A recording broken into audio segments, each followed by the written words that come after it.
So we have South Carolina, Michigan, California, Illinois, Massachusetts, New York, Kansas, Minnesota, Indiana. You know, I'd love to take a look at everyone who joined and see if we have all 50 states here. We have Oregon, New Mexico, Florida, North Carolina, Montana, Virginia. So thank you all so much for joining us.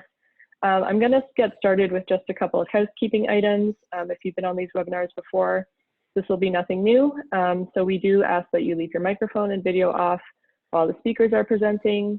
As I mentioned, you'll have a chance to turn them on if you want to ask a question during the Q&A period.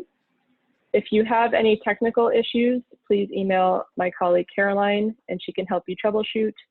If we all end up having technical issues, we will switch to phone.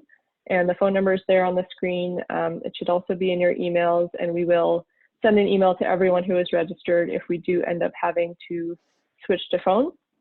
But so far, Zoom has been good to us.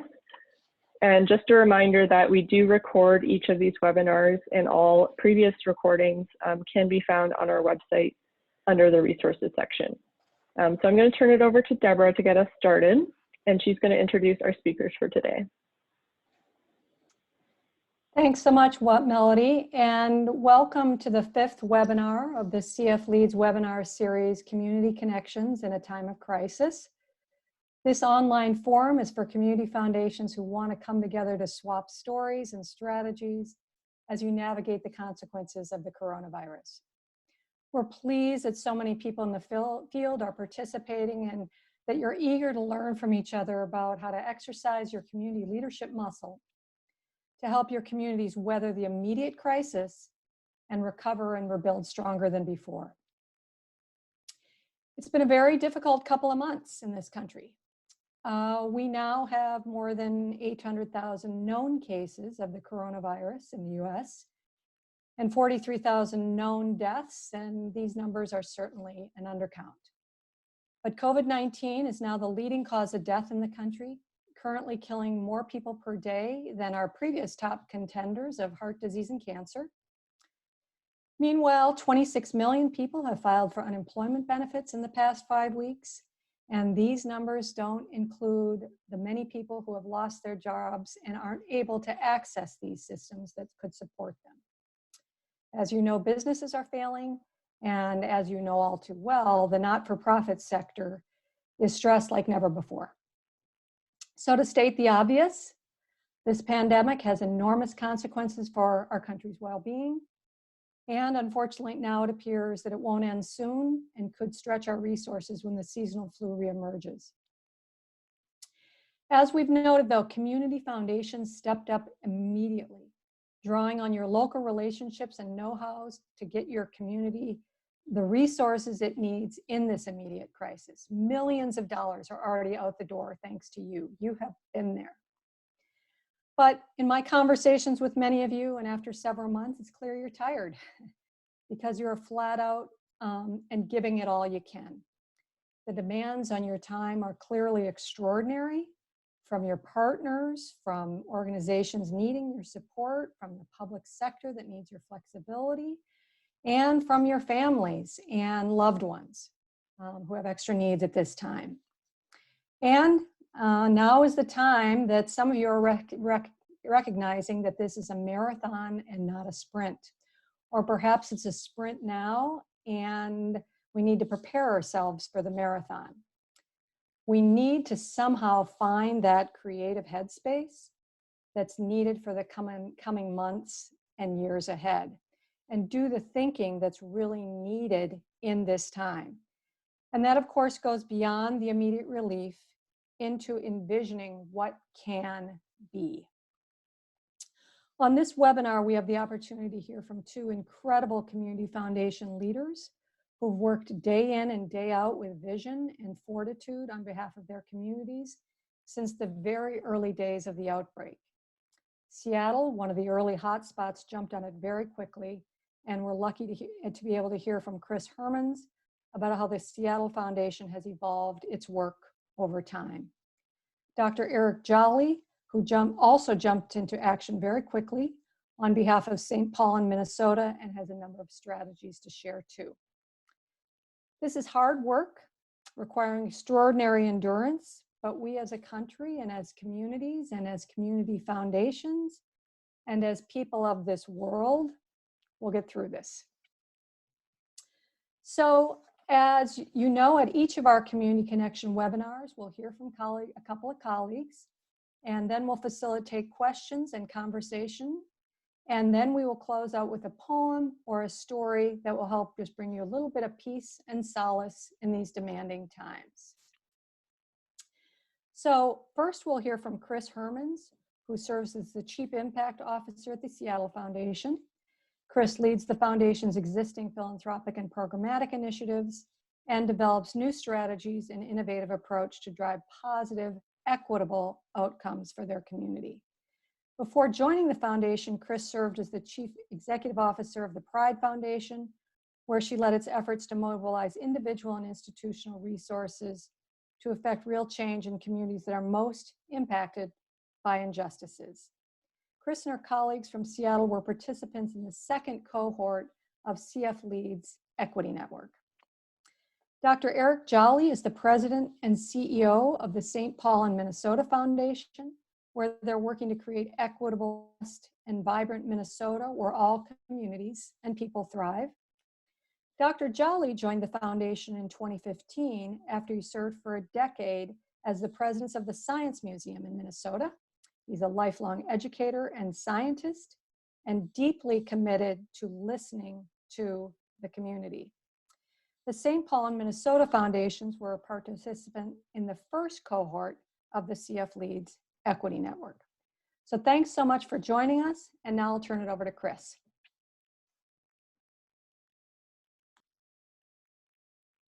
Thanks, Deborah, and good day, everyone. I'll just start with echoing Deborah's points around that all of us at Seattle Foundation are sending along our gratitude to all of you, knowing that you have found yourself in circumstances none of us have ever faced before, and are trying to be there for our communities in ways that we've never imagined. And so you have our gratitude and appreciation, and also just sending best wishes for you and your families and your staff teams in terms of your health and wellness. I know that all of you have are partners in or have stood up response funds, and so I don't want to spend the valuable time we have today necessarily going into the details about the COVID-19 response fund at Seattle Foundation, but want to kind of just give some high-level reflections about what we did and why we did, and then more pivot to what we're now seeing now that we have the first round of grants out the door and are starting to pivot for the second round, and then how we're looking towards the intermediate and long-term horizon. So as Deborah noted, Seattle had really early insight into what the crisis might bring as the neighborhood, the region that experienced the first known fatality related to the coronavirus at the end of February. And because we had been in conversation, we have a long-time partnership with King County. We were in immediate conversation with Public Health County in Seattle around what was emerging, what might be needed, and within a few days, as school districts and major corporations started moving to closing or moving to all remote, I think we had a sense that we were just seeing the tip of the iceberg. And so we immediately reached out on March 5th to had a series of conversations with close fund partners who'd been sitting at various funder collaboratives and funding tables with, and started talking about how might we come together in an unprecedented way across the business, philanthropic, public sector, signaling that what we were about to face We really didn't have the sense of the scale or the scope in that moment, but would need to be incredibly flexible, responsive, and adaptive, knowing it was, at that time information was changing pretty much week to week. Now we know it's changing day to day and even minute to minute still.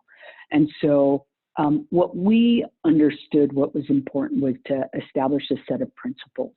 And many of you we've been in discussion with, and that was really helpful for a couple of reasons. One is it made clear the unique role we felt like philanthropy could play relative to our public partners, the government, local, state, national, as well as other businesses. And it also allowed us to be really clear that the need was going to be overwhelming. Philanthropy wasn't going to be able to address it all. And in fact, we were going to only be able to address a really small slice of the need in the community. And we had to be really clear that it was value driven. So we immediately, when we launched the fund, laid out a set of principles that understanding when the government shut down in January of 2019, that so many people, 40% of workers and families were a half paycheck away from becoming homeless. So when we launched the fund on March 9th with 8 partners and $2.5 million, we immediately used April 1st as our horizon. That we knew for that first month when rents were due, when people had to make payments on other kinds of bills, that if we didn't move cash support immediately, that we could magnify the crisis. The crisis also we knew could be magnified as a result of the already growing disparities, racial and economic disparities that exist in the region. So one of our other principles was to make sure that we were centering racial and economic equity, knowing that a crisis like this could make those widen and also become more permanent. We also knew that we needed to fund nonprofits that were at the front lines, that had a history and had trusting relationships in communities that were most vulnerable, so that they could deliver the emergency financial assistance and care as quickly as possible. So our fund was able to move 128 grants, and by the time we ended up issuing the first grants, we went from 8 partners and $2.5 million to about 30 partners and $14.5 million.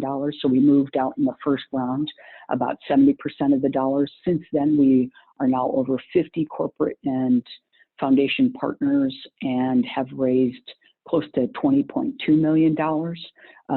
What we did when we moved those first dollars was specifically to focus on workers and families who are most vulnerable, and specifically they'd be most vulnerable because they face barriers to accessing traditional resources.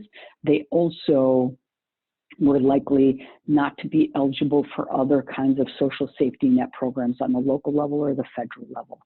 So now as we pivot to looking at round 2 with the insights we have, we've obviously at the time we launched, we were the only fund in the region. We were one of the only funds in the country. That put different pressure on us. But since then, we've had waves of both state and federal stimulus and relief packages come through, and a number of other targeted funds. So what we were able to do from the beginning, given the principles we laid out, is have a very targeted approach. And for phase 2, we are doing an even more refinement of that. So we know that there continue to be gaps and who's eligible for the various programs, relief programs, specifically undocumented workers and many gig workers working in businesses of a certain size. We also know that there's continued backlash for people who are Asian American, and other immigrants and refugees. So we continue to prioritize vulnerable workers and families who cannot access other safety nets and supports, who are most vulnerable. And So for our next round, we're continuing to look at emergency financial assistance, but also as we are seeing the opening of the talk about the opening of economy, that there is a growing concern about childcare, and the delivery of childcare is changing fundamentally in this crisis, and as well the longer-term mental and behavioral health impacts on workers and families, especially those who've already faced extraordinary health disparities. And as we're starting to look at this round 2 of funding, we are also keeping the long term in mind. I think this crisis has laid bare the fragility of the patchwork of the social safety net we put together in this country, and that it is inadequate for covering many workers and families in this kind of modern economy, and that people really are so close to, kind of one crisis away from homelessness, that we really have to think about how do we not just rebuild, but reinvent the social safety net, but also the nonprofit sector is going to really face pressure in terms of how does it adapt to a completely new normal. And so while we continue to identify, kind of do the landscape and gap analysis about where philanthropy can have a targeted value add relative to everything that is emerging and evolving, we're also starting to be in conversation with our fund partners where we see the system and structural failures. How do we come together as a sector to lift up creative and innovative approaches and structural approaches going forward, knowing that as we now see in the data, we could have anticipated the racial and economic disparities in health and economic outcomes have just been amplified during this crisis. And we have, the crisis has made vulnerable workers and families, especially immigrants and refugees and documented workers in communities of color, low-income families, even more vulnerable, and that we have a responsibility to keep that long-term reinvention in mind as we continue to find ways for people to keep a roof over their head, food in their children's stomachs, and lights and heat on in this time of crisis. So we're heartened by the incredible outpouring of support from all of the partners in the community. As many of you may know, we launched immediately with the 8 fund partners, corporations and foundations, but also inviting individuals and families. And to date, we've raised over $1 million from individual and donations from individuals and families versus our online portal. And that represents over 4,000 individuals, families, and small businesses who've donated that way. So we are grateful for all the things we've learned along the way, the partners we have, and much of that learning comes from many of you on this, in this conversation, because we've been in touch with you subsequently. So I'll stop there and look forward to the question and answers. Thanks so much, Kris. Eric. Eric, we can't hear you. Oh, let's see. Can you hear me now? We sure can. Perfect. Thank you. Excellent. Thank you.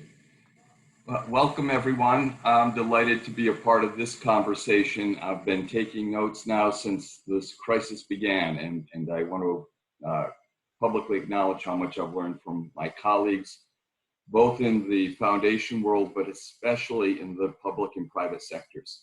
And today I was asked to relate to a couple of things. One is, how are we supporting the public sector? What are we doing there? And then if I have time to talk about the private sector and individual giving. There are some things that we were able to do given our size and scope. We are the St. Paul and Minnesota Foundation, so we have both a local and a statewide charge. But some of this wasn't related to our size, and I want to talk most about that work. We began by recognizing our role as a connector between the nonprofit sector and the public sector, as well as the private sector. And to that end, we were instrumental in working with the Minnesota Council on Foundations and managed the Minnesota Disaster Recovery Fund. I'm going to repeat, it's the Disaster Recovery Fund, not the Disaster Relief Fund. We wanted to make a very clear statement to our state and federal representatives that their job is immediate relief, and they have the resources to do it. We'll help them move those resources. Now, we do some relief work through that fund. We especially are concerned with those who are underdocumented or otherwise not eligible for state and government run programs. But we focused on disaster recovery. We were able to draw on 41 foundations from across the state that gave multiple millions of dollars. This included corporate foundations, private foundations, family foundations, community foundations, the United Way. We all chipped in, and we focused clearly on how we could work at collective impact.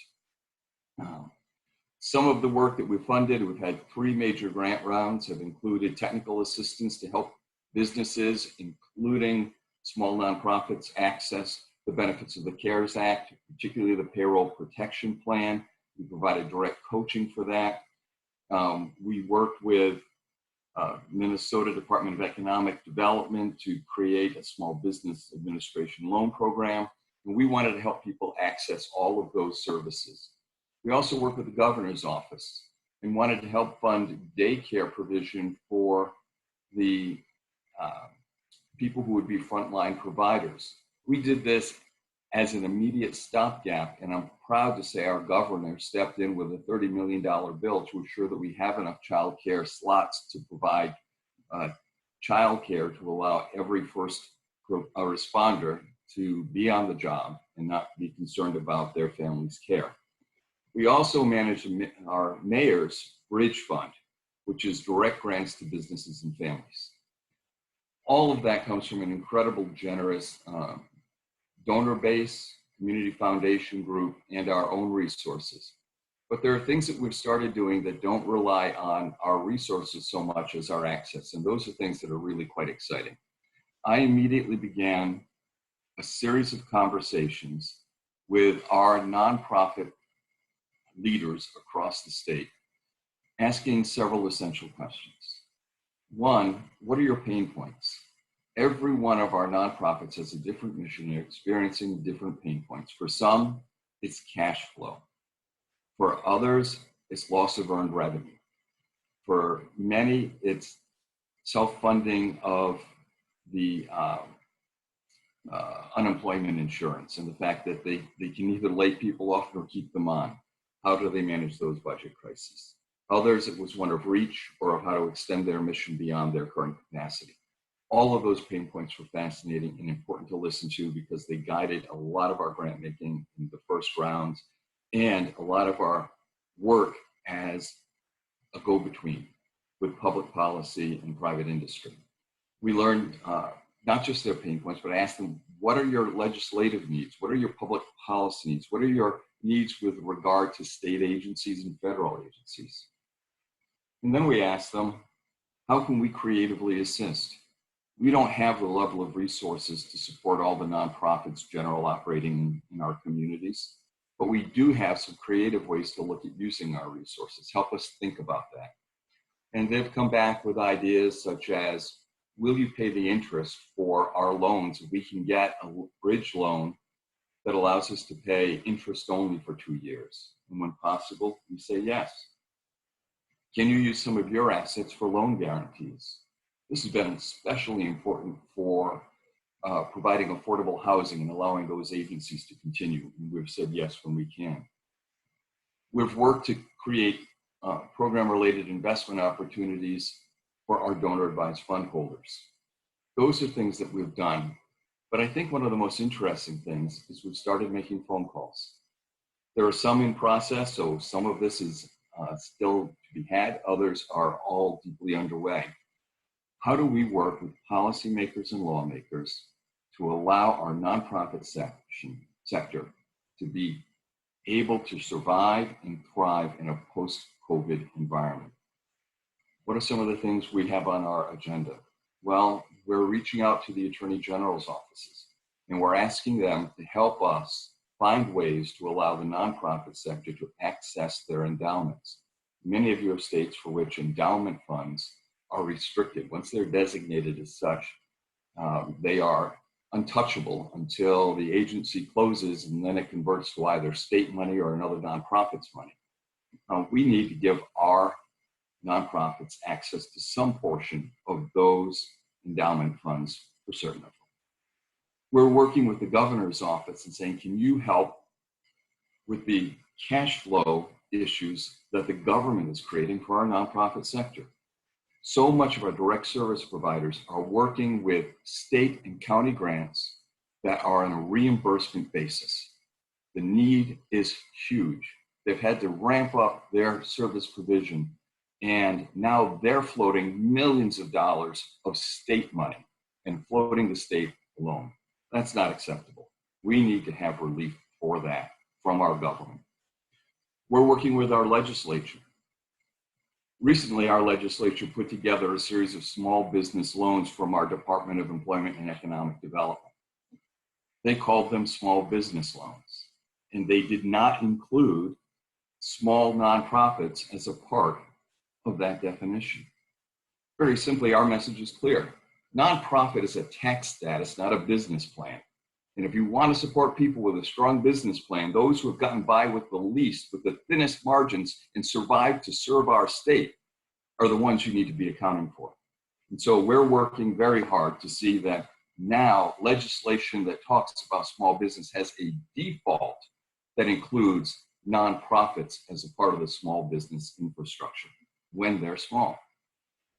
We're working with agencies, and we're asking them to review their rules and give emergency relief from some of the more onerous rules or some of the rules that just don't make sense in today's environment. For example, our technology health certification in the state that allowed health providers to do online health services, interviews, and write prescriptions required a certification process that couldn't be entered into in a virtual environment. We needed to change the rules, and we have. We're also working, sadly, with our Secretary of State. Some of our nonprofits aren't going to be here at the end of this crisis. Some will disappear by active mergers and consolidations, others because they simply couldn't make it through. And we determined that if we threw them a lifeline, it would be for a few months more breath, not for a refresh into the next generation of service. We're contacting the Secretary of State to try and reduce the paperwork for closing articles of incorporation. How do we help nonprofits go out in a way that reduces the burden and maintains as much assets in our community as possible? Those are some of the policy things that almost all of us can do. Pick one or two of them. Call your legislator, your governor, someone. See what we can do to help. We're also focused keenly on that third sector, whether it's interest payment for loans, loan guarantees, helping them with technical assistance for doing online fundraising, and sometimes floating them the technology to make that happen. They're not able to connect with donors in the same way. We've asked all of our staff who work with donor-advised fund holders and others to give the best advice they can to our nonprofits on how to be in direct connection with your donors, what works, what do they want to hear, and what do they want to be shielded from. We're sharing some of what we're learning as best practices, and we're surveying our donors to know how they can connect. We've been circulating the article that was published in the New York Times that interviewed Bloomberg on what he does in his philanthropy, saying, stick with the ones you know, come to us, the community foundations, for advice on where to go next. And we've been able to help. And with 1 month of March, our donors stepped up with a greater amount of giving across individual donors than we've ever had in the history of our foundations, exempting those 1 or 2 months when a donor wrote a $10 or $20 million grant that is an outlier beyond everything else.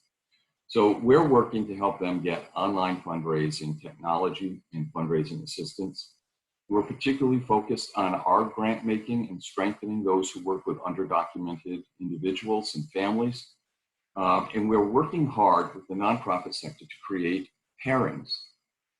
For example, our food shelves suddenly needed to become food delivery services. There are a lot of volunteer programs out there who are doing day-to-day visits and site visits. Some of them are domestic violence reduction programs. Some are home visitation programs. Some are home care. They're also in the vicinity of most of our clients for food shelves who need to have food delivered. Those pairings have been remarkable. A very small investment on our part for a very big outcome for our community. We're working hard with those who provide affordable housing, and I've asked them to convene and put together a group to advise us on how we can be of assistance. And we've introduced a few years ago something called Catch a Fire, a high-tech support for nonprofit volunteers. Catch a Fire has seen more action, more service, more utilization in the last 2 months than in the 3 years since we have introduced it to the state. We support a license for 300 nonprofits, and they're getting great value add out of that, far more than the cost of our programming. We're also focused on our staff. Some of them have adjusted well to this, and some have not. We have relieved the burden of PTO and their time off. We have required a Tuesday refresh in the afternoon that we're not supposed to be doing business, and I don't expect an email to be answered nor written from our staff. We find great value in that. We're working to help our staff get connected socially. Our younger people are now putting together something called Foundation Television. Glad they're up for it. It's not a skill I have, but to watch someone do their rendition of Mr. Rogers' Neighborhood and ask, do you have your personal protective gear kit? Is really quite funny, and they're staying connected. We're doing surveys now with our staff about what they've learned, what they want to keep, what they're afraid of. How are we going to manage a phased-in reentry? And we're working hard to be honest with them about how we're going to use science to determine when we come back, not back to work, when we reopen our offices, and we'll phase in who and when comes back, and how that will happen. So those are some of the activities that we're involved in. I'll stop now and be happy to take questions. Thank you. Thank you so much, Eric and Kris, for this incredible discussion about not only the values and principles you bring to the work, but some of the very specific things that you're doing, and thinking about in beyond the current crisis. We have a couple of questions in the chat box, and Eric, I'll go to you first. And the question was whether you have any details. I'll actually ask the person to get on. Edie Blakesley, if you want to unmute yourself and turn on your video, that'd be great. So I'm going to be camera shy today, but I'm glad to ask my question. I was just— Tell us where you're from, Edie. I'm from Charleston, South Carolina, Coastal Community Foundation. We serve an 8-county region up and down the coast from North Carolina down to Georgia. Thank you for reminding me to introduce myself. My question was really about your PRIs with your donor advised funds, Eric, and if you could just give a little bit more detail, like had you done it prior, or was this just brand new that you had decided to launch? Sort of what your rate of utilization was, how much, interest, is it forgivable? Anything that you can give in a nutshell would be great. Thank you. So we separate the notion of PRI from MRI for our donors. And MRI, we tell them this is money you're giving away and there is a mechanism for it to be repaid, but it's a grant. That money is gone, it's given away, and if some part of it comes back, it's being re-granted into the same program priorities.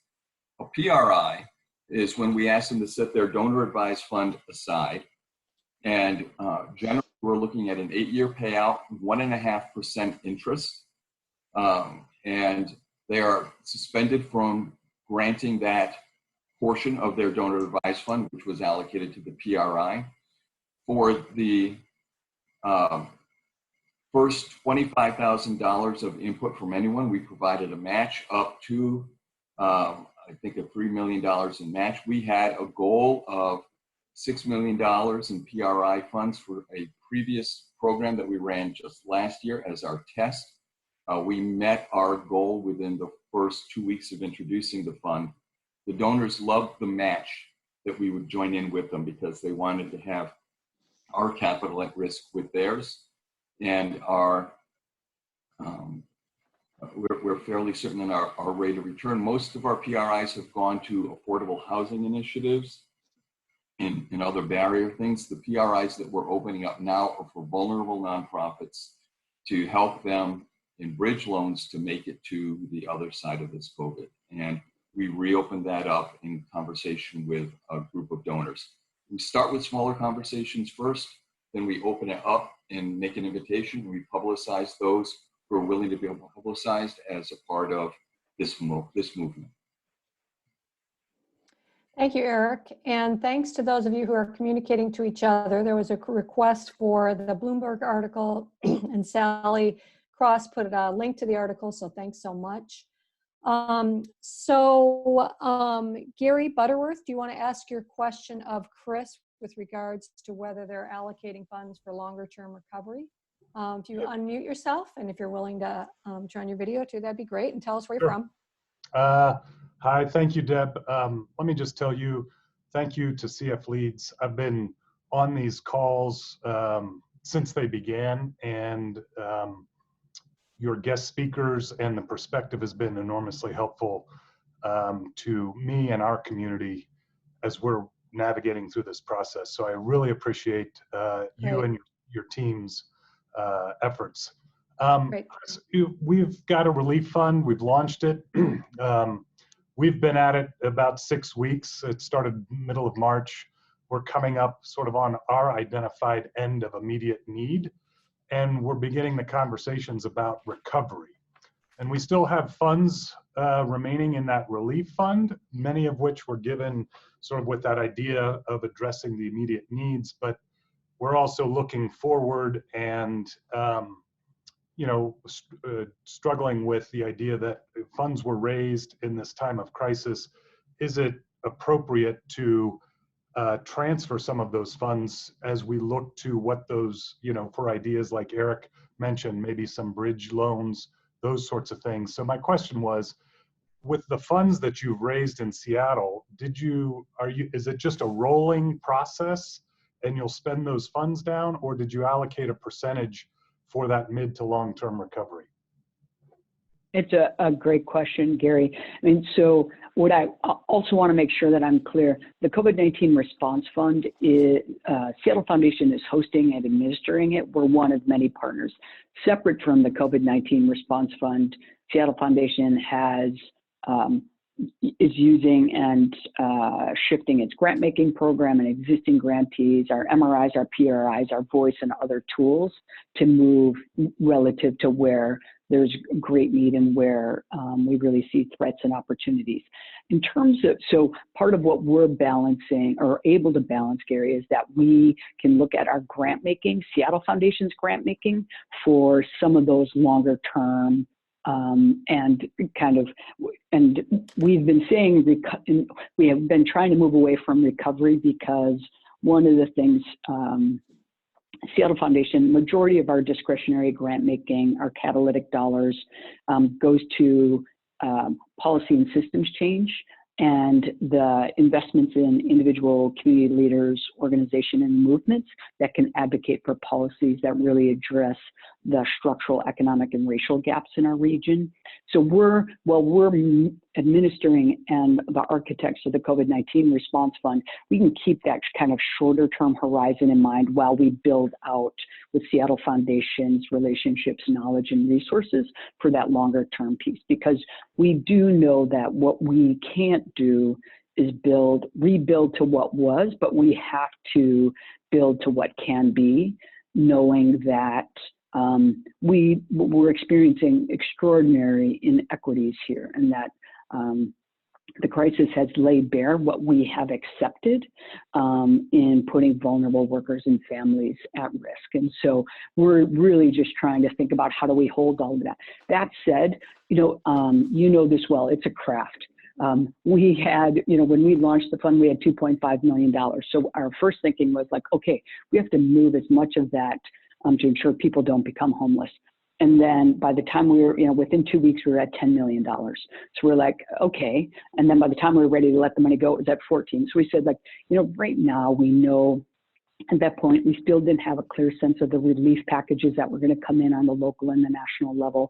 So we just knew the enormity of trying to keep people half paycheck away from homelessness, from losing their homes, going hungry, and losing shelter in terms of heat and electricity.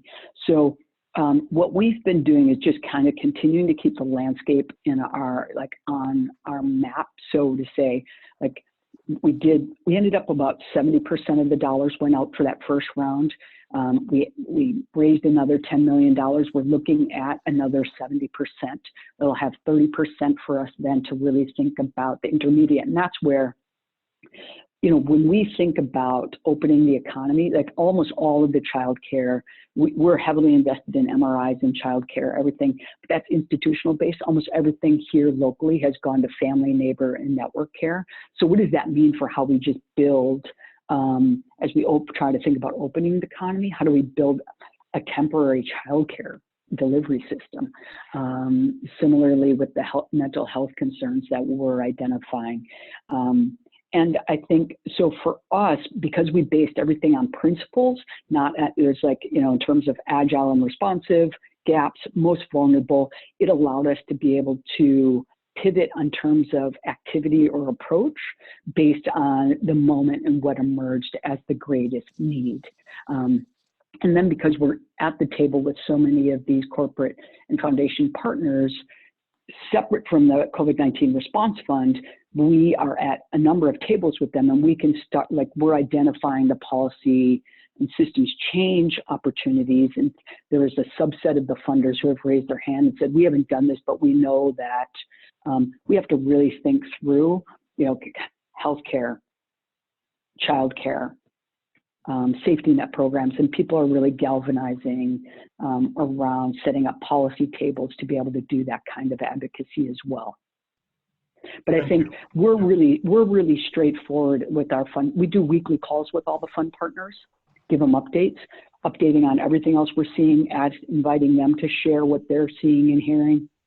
And so we feel like that transparency and the set of principles really gives us the room to actually show up in the way that makes sense for philanthropy, to be a value add relative to what the public sector is really going to have to do, while working with the public sector in order to make sure they're as agile and equitable as we move forward. Awesome, thank you. And I'm Pikes Peak Community Foundation, Colorado Springs. Thanks, Gary. So Kris, just a quick question here. She wanted you to finish your statement. Can't rebuild to what was, but to what can be, as I think what you said, right? Yes, that's correct. I think there's just an awareness that now that when you look at the disaggregated data around the health impacts, the economic impacts, the fatalities, we have our communities that are most vulnerable, communities of color, Black and Indigenous people, undocumented workers, immigrants and refugees, that our historical acceptance of the inequities have really just demonstrated to us where we have opportunities to do better. And I think we just really feel a responsibility, and this has to do with, like, there is an incredible reawakening and reckoning we are all going to have to lead through and be adaptive to, and that is our nonprofit sector will look very different. And not every organization is going to be able to survive this. And so what does that mean for the ways that we think about reimagining what can be, knowing that we've just left so many families and workers and organizations really vulnerable. And just the crisis has made that so obvious and clear that we just feel like a moral responsibility and a broader responsibility to do and think differently now. Right. You know, Eric, you gave us so many incredible examples of how you are working with the public sector. And you're in a state capital, so you can easily work with the governor. But for an organization that maybe has some experience working with the public sector, are there any one of these things that are a little easier to navigate than others? Are there any one of these kind of suggestions that you're working with your public officials on that is something you can do earlier on in your journey? There are several things that you can do earlier on.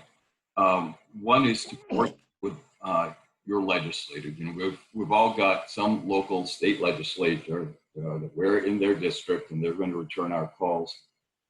Find out what their interests are, and call them representing some of those pain points and interests. We found for legislative action, our legislators were a good entree to agency change and to some of the ideas when they're debating relief actions or recovery actions. Make certain the nonprofit sector is represented and that it's well represented.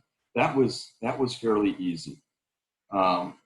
Looking at the rules for accessing the endowment, I've chatted with a couple of directors who have had the same conversation around their states. And it's been for them and for me as simple as making a phone call. And I don't need to talk to the Attorney General to talk to the Attorney General's office. As community foundations, we have broad exemption from concerns about lobbying and overexpending. And this doesn't come anywhere near crossing that line. This is simply representing the ideas of how they might, as public policymakers, better serve all of their constituencies by helping the nonprofit mention on their behalf and amplify the relief efforts of the state and local governments. The hardest thing is dealing with cash flow and changing the rules in which places are already. The easiest thing is getting exemptions to some onerous rules. If you can call the director or the cabinet officer, get one of your board members who may have a contact to call them and say, look, here's some low-hanging fruit. Here are a couple of rules you could suspend for the next 6 months that would allow us to increase access to technology, access to health provision through technology, you name it. We're working with our state's arts board. We're worried about the well-being of our arts community going forward, and that's an important sector. We're telling them remove half of the reporting requirements so that our smaller art groups and individual artists can be a part of this recovery effort. They've been very open to that. Sometimes we have to write the paragraph to know what the wording should be, but more often they won't. And to one of the questions that came across the chat, we've already contacted the superintendent and asked to have a joint conversation with our superintendent and the commissioner of education to talk about summer learning and how to extend the learning programs, because we had a lot of learning loss, most notably in our indigenous population and of course with communities of color, but especially in our rural communities where broadband is not as widely accessible as our policymakers tried to lead us to believe. Now, how are we going to assure the kids who had a glitch for sometimes weeks on end are not only reconnected, but don't face that summer learning loss at a time when they won't be able to get as many enrichment programs or activities. So we bridged with our superintendents to our commissioners and found that to be very helpful. And then another quick question, and then I'd like Kris's answer to the question in the chat about programming for learning for kids. Eric, is this a lot of your time? Is this mostly your time? Or is it a staff person with policy expertise, or what is it? It's about sharing my time. And so I get these things started. I'll wake up with an hour and a half or so on my agenda, who I'm going to talk to and what I want to learn. Often I'll invite in one of my staff members who will be the follow-up, or then my staff and I will talk about it as we leave. And I delegate. So we have one person dealing with the Secretary of State. And I have people who, I was in a call with more than a dozen foundation leaders in Minnesota the other day, and one person asked the question. My program officers are incredibly frustrated, feeling like they're not getting to do their thing. They're not feeling impactful, not feeling like they're doing. Who's doing what? And after 2 minutes of silence, she said, "Is my mic working?" The truth is, our program officers are all a little frustrated. They're used to making program-related grants, not organization-related grants. It's beyond some of their skill sets. But we have paired them with others. We've got attorneys who help write estate plans, and we've said, all right, you know how to represent the nonprofit sector. The attorney knows how to represent that language and level of technical expertise. Call the Attorney General's office together. And so we're pairing them. Okay. We're giving more staff more things to do. And quite frankly, they're delighted to feel that sense of efficacy. Great. So, Kris, do you have, are you doing anything related to, you know, kids learning loss? Well, I mean, I think, hey, Barbara Fields. Barbara, do you want to ask the question any more fully? Barbara, do you want to come on and ask the question in any more detail? No, I think Kris can cover it. Okay, great. Part of what we have been doing, like, the COVID-19 Response Fund at Seattle Foundation and Seattle Foundation, we spend a lot of time knowing the landscape. And we are lucky that we have a number of tables that have already been in place for a long time. So around the learning loss and education, we have the Alliance for Education, which is a kind of collective impact fund to support the Seattle Public Schools. We are a partner at the table with many of the other corporations and foundations that provide regular support. There are a number of other networks like that regionally and across the state. So we're, again, while we're doing the work of the fund, the work of Seattle Foundation, that includes sitting and continuing to be in conversation around what's the, you know, who's in the lead, what do people need, what's coming down in terms of federal supports, what is happening in terms of state incentives and relief programs, and then where's the value adds. And one of the things that we're doing around, you know, so we have both these tables around education, but we also have entities, intermediaries, statewide intermediaries like Schools Out, that specifically around out-of-school time programs. And so they're also galvanizing individual and institutional supporters around and how do we rethink the time for children in the summertime. And so we have been in the discussions about how to support. We've actually, it's what we've been lifting up for our donor advised fund holders. So in addition to working with our philanthropic partners to identify like all the good practices of, you already know groups, everyone's in need, or just move more dollars to all the groups you've already given money to.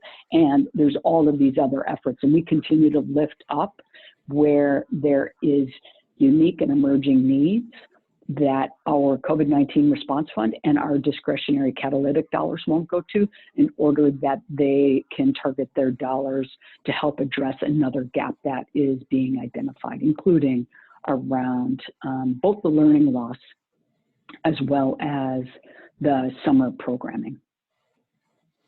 Great, thank you. Thank you very much to both of you. Is there any other final questions before we turn this over to Len? Any other final questions for Eric or Kris? They can put in the chat, or even just turn your mic on. All right, I want to thank you both. Whoops, looks like we got a thank you to the both. I really want to thank you for, I know how busy you are. I know how tired you are. I know how little sleep you're getting.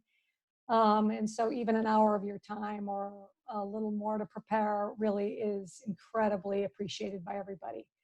So now I'm going to turn this over to Len Bartel on our staff, who's going to read us the poem and then sign us out. Len. Thank you, Deborah.